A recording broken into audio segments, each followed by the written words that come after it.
Je présente Caroline Souter, qui est père praticienne en santé mentale ici en Suisse romande. Elle a été une étudiante de la deuxième volée de formation des pères praticiens en santé mentale et a été diplômée en 2017. Elle a une première formation de traductrice et puis actuellement, elle est employée à 50% au laboratoire d'enseignement et de recherche en santé mentale et psychiatrie à la Haute École de Santé La Source à Lausanne.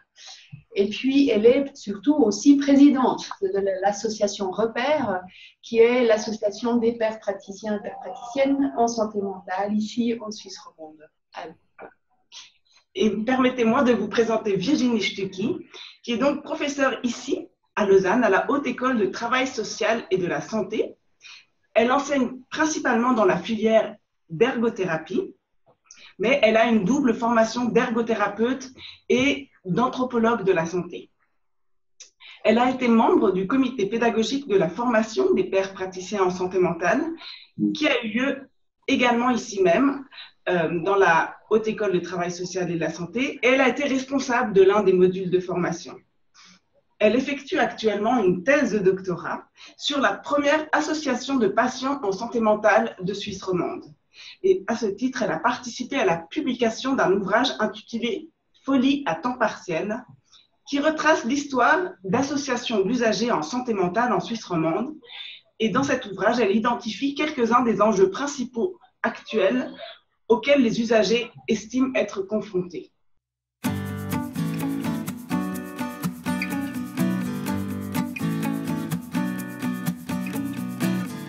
Mon poste à l'école de la Source se répartit entre une petite charge d'enseignement et l'essentiel de mon temps est consacré à des travaux de recherche. Et j'en dirai un mot peut-être plus tard. Et autrement, je suis donc présidente de l'association Repère et à ce titre, j'essaye d'informer sur la fonction, le métier de père praticien et essayer de favoriser l'embauche de pères. Donc voilà à quoi je consacre l'essentiel de mon temps.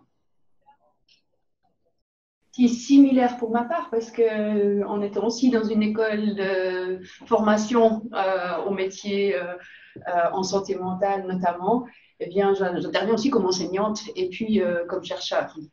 Après, peut-être juste pour illustrer, mais on aura peut-être l'occasion de revenir après, dans la formation, j'essaye de sensibiliser les étudiants, notamment les étudiants en formation de base, à l'importance et la plus-value des savoirs expérientiels, des savoirs des usagers, et puis aussi à la collaboration, disons, avec des personnes comme des pères praticiens en santé mentale, avec cette nouvelle fonction qui implique forcément aussi de revoir son propre manière de travailler, la répartition des tâches et comment est-ce qu'on collabore avec ces personnes-là pour aller au-delà de peut-être juste l'idée que des personnes ont une expérience, peuvent amener un témoignage, mais bien quelque chose, une plus-value, quelque chose de plus de l'ordre de compétences.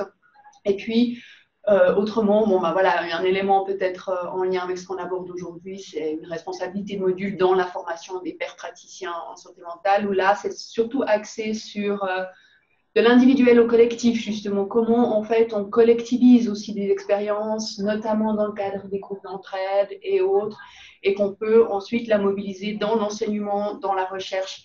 En particulier, moi, j'étais moins responsable des modules qui avaient trait directement à l'exercice dans les soins. Voilà.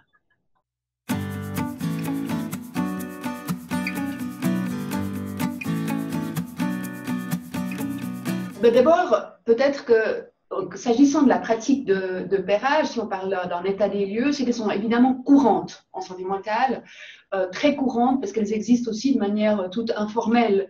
Donc, que ce soit dans les institutions, les organismes professionnels en santé mentale, mais bien sûr aussi dans les groupes d'entraide, peut-être dans les quartiers, dans le voisinage, avec un voisin. Donc, elles sont très courantes. Mais après, le nombre de groupes d'entraide, par exemple, les organismes d'entraide en Suisse romande est existant, il y a une certaine histoire, mais n'est peut-être pas autant développé si si on compare avec des chiffres qu'on peut avoir à l'international. Et ça, pour expliquer ça, il y a plusieurs hypothèses, notamment dans les travaux de recherche existants. Ça renvoie à une des hypothèses, c'est la question du fédéralisme, du multilinguisme en Suisse, qui rend par exemple difficile certaines fois de collaborer avec des organismes en Suisse allemande. Et puis, comme c'est un État fédéral, on a tous des lois évidemment qui sont différentes en fonction des cantons. Et surtout, ça renvoie un peu à un manque de soutien. En tout cas, jusqu'à maintenant, il n'y a pas eu une politique active menée par les pouvoirs publics existants quant à développer ce type de groupe, comme on a pu le voir par exemple avec les GEM en France il y a quelques années. Voilà, donc c'est une politique. Après, néanmoins, elles existent. Il y a des organismes très actifs dans le pairage ou dans le soutien au pairage ou dans le soutien, l'implémentation de l'approche de rétablissement. Et là, on peut peut-être juste citer à titre d'exemple, mais Promente Sana, qui existe en Suisse allemande et en Suisse romande, le GRAP, le groupe romand d'accueil et d'action psychiatrique, évidemment la CORAS, coordination romande des associations en santé psychique, évidemment Repère, l'association des pairs praticiens. Et puis, ben voilà, ça c'est une innovation depuis quelques années que d'avoir cette fonction de pairs praticiens en santé mentale. Et justement, lié à cette fonction, donc effectivement, le pairage naturel existe depuis de nombreuses années. Pour ce qui est vraiment de la fonction de père, ce que vous appelez père aidant et ce que nous appelons père praticien en santé mentale, donc des pères aidants qui se sont formés, là, la situation est plus contrastée. Il y a actuellement eu une trentaine de personnes qui ont été formées à ce métier-là, et actuellement nous sommes 9 à occuper un poste pour un équivalent plein temps de 2,5. Donc, ça signifie qu'on est nombreux à travailler à des petits pourcentages. Parce que les grandes structures de soins, les grands hôpitaux sont assez frileux à ouvrir des postes et à créer les structures pour cela. Sinon, en ce qui concerne le rétablissement, on a beaucoup d'institutions qui s'affichent comme faisant du rétablissement, mais quand on regarde les pratiques, moi je suis un peu plus critique. Je trouve que ça reste encore assez théorique, et puis ce qu'on met derrière le fait de faire du rétablissement mérite d'être regardé un peu plus dans le détail. Donc il y a un gros travail de formation qui me semble encore devoir être mené, mais il y a aussi des initiatives quand même réjouissantes, comme notamment un collège de rétablissement qui est en train de voir le jour à Genève sous l'impulsion de Promente Sana, dont on vous a parlé à l'instant. Et puis pour ce qui est des postes de pairs, peut-être c'est mon impatience qui me fait dire que ça avance encore lentement, mais il faut dire qu'il y a quand même de nombreuses initiatives qui sont en train de se formaliser, et on peut espérer que rapidement plusieurs nouveaux postes voient le jour ici en Suisse romande. Mais donc voilà, puis autrement, il y a des groupes rétablissements qui sont menés dans différents contextes, autant hospitaliers, ambulatoires qu'associatifs. Donc voilà, mais c'est plutôt des initiatives un peu éparses, je dirais.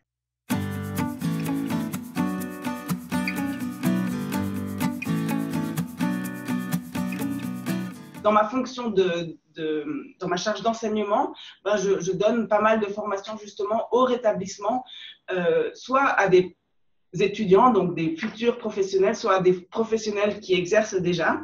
Donc ça, c'est un volet. Ensuite, en ma qualité au titre de repère aussi, j'essaye de promouvoir cette approche, j'essaye de promouvoir le métier. Donc c'est des négociations avec différentes institutions, avec les pouvoirs politiques également. J'ai animé moi-même des groupes de rétablissement, donc j'essaye par ma pratique également de faire entrer le rétablissement, vraiment de convertir à ça, j'ai envie de dire, les usagers. J'ai également animé par exemple un groupe sur le dévoilement de soi, qui je pense peut également être perçu comme une initiative favorisant le rétablissement. Et puis, dans mon activité de recherche, j'essaye de faire remonter les paroles des usagers et d'orienter les recherches vers les besoins qu'ils ont. Donc, voilà, j'espère que c'est un ensemble d'actions qui favorise l'implantation l'implantation concrète du rétablissement, que ça ne soit pas justement que des concepts. Alors, de mon côté, peut-être sur le volet recherche, c'est une question que j'aborde sous un angle socio-historique, la question de la légitimité et puis de se créer une place, disons, en santé mentale en tant que collectif pour faire entendre cette voix des usagers. Donc, il y a un volet dans le cadre des recherches socio-historiques de comprendre en fait quand est-ce que ça a émergé, de quelle manière, comment c'était perçu par les institutions, à quelles difficultés ils ont pu être confrontés. Et ce qui me frappe en ce moment dans les travaux, dans les archives, notamment dans les entretiens que j'ai pu mener, c'est la récurrence en fait des enjeux et des questions soulevées. Et il y a eu des tentatives qui ont plus ou moins perduré. Il y a des choses évidemment qui ont changé, le fait qu'il existe davantage d'associations, que de manière, je dirais, plus générale, il est maintenant convenu qu'il puisse exister des collectifs qui parlent en leur propre nom. Mais quant à l'institutionnalisation, à la place et surtout à la place qui peut être faite à un regard critique, disons, porté par ces paroles-là.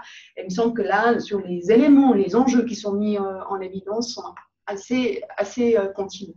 Une autre manière aussi, sur le volet plutôt recherche, c'est de réattribuer une histoire, disons, dans les travaux historiques de la psychiatrie, par exemple, c'est une histoire qui a été assez peu explorée jusqu'à maintenant. Il y a quelques chercheurs depuis quelques années qui s'intéressent justement à la publication d'écrits d'usagers, de collectifs, d'associations. Et on s'étonne, on peut se constater des choses dont on n'avait pas conscience jusque-là, c'est qu'en fait, il existait déjà antérieurement un certain nombre de critiques, d'éléments. Donc, on a une histoire, voilà. Et puis, où il s'agit justement d'essayer d'éviter de faire une histoire des grands hommes ou que des professionnels, mais effectivement de ces paroles-là qui ont pu disparaître. Évidemment, les traces ne sont pas toujours si évidentes à retrouver. Ça, c'est sur le volet plutôt recherche, mais sur le volet enseignement, autrement, moi, c'est de collaborer avec typiquement des personnes qui occupent une fonction de père praticien, que ce soit dans la formation de base avec les ergothérapeutes, par exemple, mais aussi maintenant, plus nouvellement, dans les formations continues. Par exemple, j'interviens dans un CAS, Certificate of Advanced Studies en psychiatrie santé mentale. Donc, voilà. Et puis d'exercer. C'est aussi vraiment de passer, justement, il ne s'agit pas que d'enseigner un modèle de rétablissement, mais c'est de le pratiquer aussi.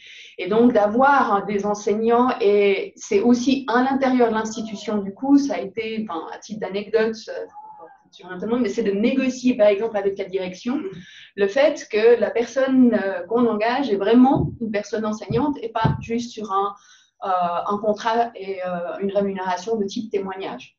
Et donc bien de donner. Ben voilà, c'est bien en enseignement et du coup ça, il a fallu expliquer, négocier avec la direction. Entre-temps, c'est acquis. Moi, j'ajouterais que j'essaye à mon tout petit niveau de faire progresser un peu la lutte contre la stigmatisation en intervenant dans différents contextes et en essayant de donner de la maladie psychique un regard peut-être un peu différent. Alors, il reste énormément à faire, à mon sens, au niveau de la lutte contre la stigmatisation, mais je pense que c'est une toute petite contribution que je voulais encore ajouter.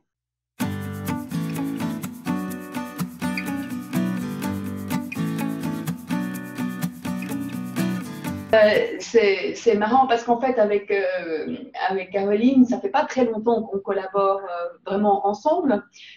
Jusque-là, j'ai un peu davantage collaboré avec Yanis Maklowski, qui était le président jusqu'à encore récemment de l'association Repère. Et puis, Caroline, m'étant diplômée aussi en 2017, on a commencé à se connaître davantage à ce moment-là. Et puis, avec vous, c'est un peu les premières expériences qu'on fait, mais de mon point de vue, en tout cas, fort appréciable. Alors, c'est un sentiment que je partage. Mais effectivement, ensemble, on est au début d'une collaboration encore. Donc, Et c'est pareil. Alors, si c'est pas avec Caroline directement, typiquement dans la dernière volée, qui était la seconde volée de formation des pairs praticiens en santé mentale, j'étais responsable d'un module. Et là, j'ai collaboré avec deux pairs praticiens qui avaient déjà suivi la formation pour aborder cette question d'exercice de cette fonction dans le champ de l'enseignement et de la recherche. Et justement, là aussi, il s'agissait de pratiquer des choses et pas être seul enseignant responsable du module, mais bien d'avoir des personnes qui sont sur le terrain, qui ont une expérience et puis qui sont surtout des personnes qui ont pratiqué qui ont l'expérience du rétablissement, la pratique, une pratique de type RH.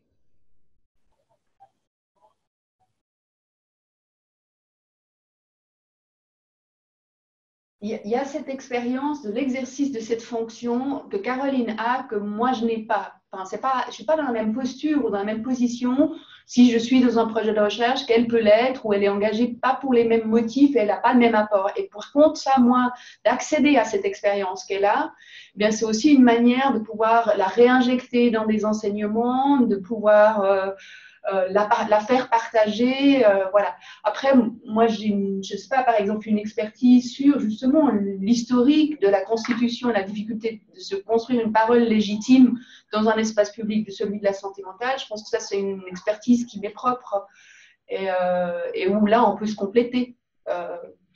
Moi, je vois vraiment oui, cette complémentarité qui est à l'œuvre et qui fonctionne vraiment bien et qui, je crois, atteint vraiment des objectifs nouveaux, en fait, de pouvoir apporter cette… faire changer aussi le regard sur reconnaître les savoirs expérientiels, mais peut-être qu'en les introduisant dans les enseignements, les étudiants prennent conscience que c'était peut-être différent de ce qu'ils avaient imaginé, que ça allait au-delà et que ça les amenait à re-questionner leur rôle et leur façon de travailler peut-être. Moi, mon domaine, ma formation que j'avais avant ne m'a pas du tout amené à apprendre ces choses-là. Donc, c'est des choses sur des savoirs théoriques sur la santé mentale, des savoirs d'histoire, des savoirs sur tout le mouvement des usagers finalement. Moi, je peux en connaître mon expérience, mais Virginie en apporte toute une… Elle a vraiment fouillé les archives par rapport à ça et elle me donne cet éclairage-là que moi, je n'ai pas. Après, moi, par exemple, encore un élément aussi où ça m'apporte, c'est de comprendre en fait comment fonctionne cette implémentation de cette fonction et comment elle, à quelles difficultés, quels enjeux peut aujourd'hui être confrontés. Ça, c'est aussi, voilà, ce qu'on peut bien former, y compris des professionnels, à dire collaborer avec, mais de se rendre compte du terrain, de qu'est-ce qui s'y passe concrètement, quels sont les leviers, où sont les limites, voilà, quelles sont les préoccupations. Ça me fait aussi remonter, mais y compris par exemple sur une prochaine volée de formation, qu'est-ce qu'il faut revoir dans la formation, des éléments comme ça aussi. Et moi, je pense que je peux intégrer des savoirs qu'elle a sur… elle a appris de toute cette expérience, de tous ces mouvements qu'elle a étudiés pour savoir comment progresser aujourd'hui si j'ai envie de faire progresser justement cet enjeu de la citoyenneté. Il y a des leçons qu'on peut apprendre de l'histoire. Puis je pense qu'à ce titre-là, il y a vraiment des connaissances précieuses que j'espère réinjecter dans la recherche de solutions aujourd'hui pour faire avancer la cause, en fait.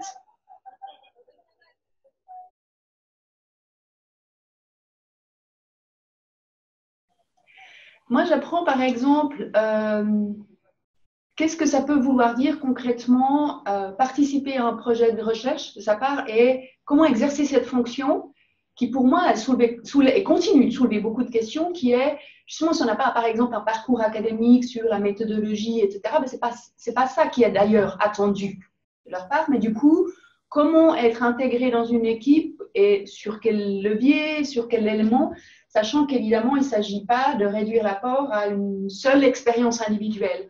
Mais c'est comment elle peut amener son expertise expérientielle individuelle, mais aussi plus large que ça, pour impacter dans un projet de recherche de ce type-là. Et là, ça renvoie à des préoccupations que j'ai théoriques ou d'interrelation de plus longue durée, qui est sur comment considérer un savoir expert d'usager, comment il se construit, est-ce que c'est que du savoir expérientiel, qu'est-ce qu'on met là-dedans, est-ce qu'il y a c'est mélangé avec du travail scientifique en l'occurrence ou à l'expérience de traitement, et comment ça, ils sont mobilisés, en l'occurrence là, spécifiquement dans la recherche, si on prend cet exemple. Et moi, je dirais, c'était beaucoup dans le cadre de la formation. Virginie était une des enseignantes et responsable de module, donc à ce titre, j'ai appris plein de choses grâce à elle au niveau théorique. Donc à la fois une dimension historique, une dimension ethnologique, enfin ethnographique, disons, par rapport à ces mouvements d'usagers. Après, c'est aussi j'apprends de son expérience de chercheuse, quelque part, par rapport à comment présenter les choses dans des… Je pense que j'apprends mon rôle encore de faire praticienne dans le domaine de la recherche, dans le domaine avec ce que ça suppose de communiquer des résultats. Et je pense que là, j'ai beaucoup à apprendre.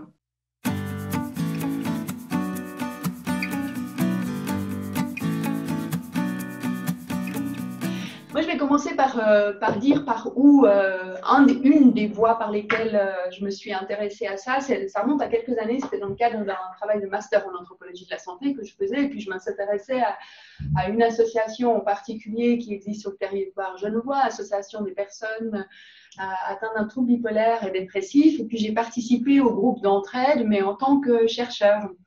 Et il y a eu plein de réflexions qui me sont venues. D'abord, ce qui m'a impressionné, c'était la richesse des échanges. Mais dans le sens où je m'attendais à ce qu'il y ait des échanges autour de l'expérience de la maladie, de ses traitements, voilà. Mais je me suis rendu compte que c'était beaucoup plus riche que ça, parce qu'il y avait tout un savoir aussi de territoire, d'orienter les gens.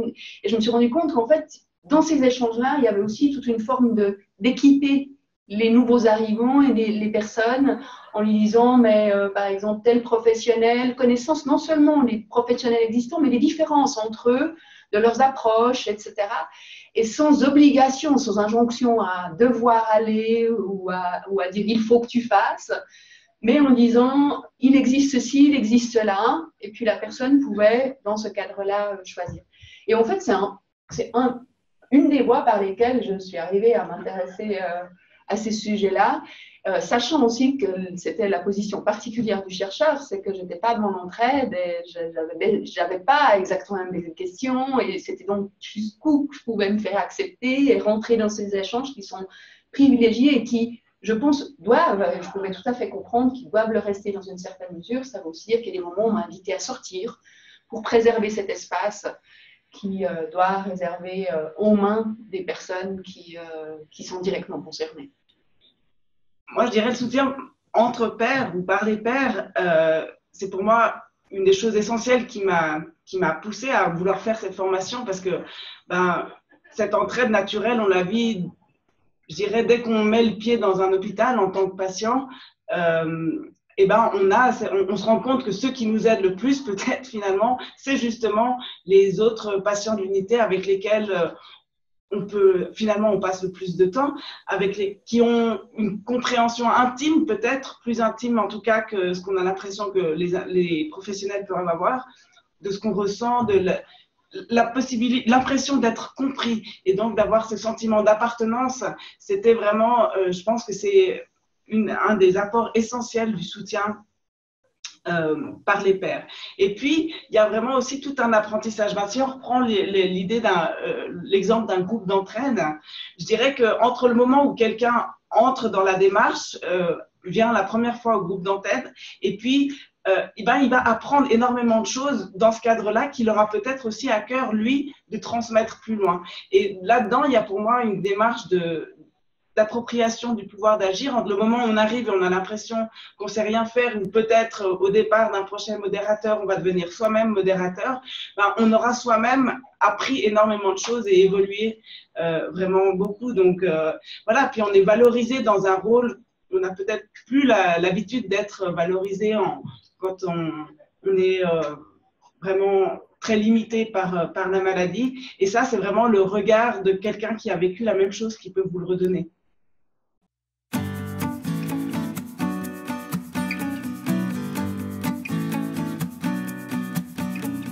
Alors moi, des espoirs et des attentes, je dirais que j'en ai beaucoup, parce que je trouve qu'on est au tout début d'un mouvement.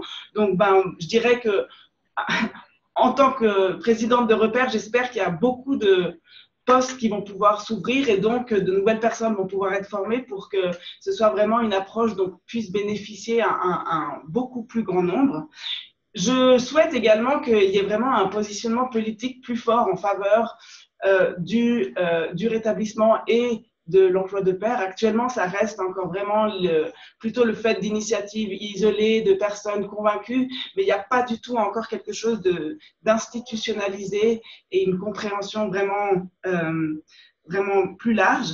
Et puis, j'espère que justement que l'approche rétablissement et le processus de rétablissement puisse être beaucoup plus répandu. Donc là, il y a un travail d'information à faire, mais aussi que les usagers se l'approprient, parce que je pense qu'il y a encore du chemin à faire pour arriver à cette pleine citoyenneté. J'ai l'impression que beaucoup encore ne croient pas vraiment en leur possibilité de faire vraiment partie de la communauté à part entière. Et pour ça, je me souhaite que les mouvements d'usagers grandissent et s'affirment pour que leur voix devienne incontournable. Et que ce soit plus vraiment actuellement, même dans les groupes, dans certains des structures d'entraide, ce sont quand même des professionnels qui interviennent et que petit à petit, on réussisse à gagner la confiance nécessaire pour se dire on peut le faire nous-mêmes. Alors, bon, je rejoins Caroline sur passablement de points, et notamment sur cette question, pour peut-être aussi lier sur le dernier point, la question de l'approche du rétablissement. Je dirais qu'elle est enseignée depuis un certain nombre d'années maintenant auprès des professionnels. J'y participe, des collègues aussi, ici, par exemple, dans les formations en ergothérapie, en service social et autres. Après, il s'agit de ne pas perdre la mémoire et de savoir d'où elle vient, cette approche des rétablissements, et de ne pas faire attention. Je crois que un certain nombre de personnes qui participent à tout le monde sont tout à fait conscientes, mais il faut qu'on le garde et de bien réfléchir comment on fait pour que ça ne devienne pas une réappropriation institutionnelle et par les professionnels. Et comment il ne s'agit pas juste d'enseigner un modèle qui reste un peu théorique, mais de se re-questionner chaque fois sur les pratiques et de garder un esprit critique sans nécessairement être, je sais pas, dans une sorte de désillusion totale ou d'être trop négative non plus. Je pense qu'il y a des transformations, mais on peut vite être confronté à certaines limites ou à certains risques, où on peut avoir un bon discours, mais est-ce que vraiment on est en train de le pratiquer? Et de pas de se réapproprier ou de prendre la parole du rétablissement à la place des mouvements d'usagers, par exemple. Et je dirais que pour que ce soit possible, moi, je souhaite également qu'il y ait vraiment un travail, j'en parlais déjà avant, de lutte contre la stigmatisation qui soit fait, parce que pour qu'on puisse accepter les personnes atteintes dans leur santé mentale comme des citoyens à part entière, ça suppose de vraiment changer le regard qu'on porte sur eux. Et là, je pense qu'il y a un très, très gros travail à faire de part et d'autre, tant par les personnes concernées elles-mêmes que par les professionnels et par la société en général. Et pour moi, le rétablissement, ça se conçoit vraiment dans la communauté. Et pour ça, j'estime qu'il y a beaucoup à faire pour développer encore beaucoup plus des offres communautaires, en fait, des offres de soins dans la communauté, pour justement arriver petit à petit à une pleine citoyenneté. Et là, il y a des décisions, ça dépend de décisions politiques, et il y a un très, très gros travail encore à faire de ce côté-là.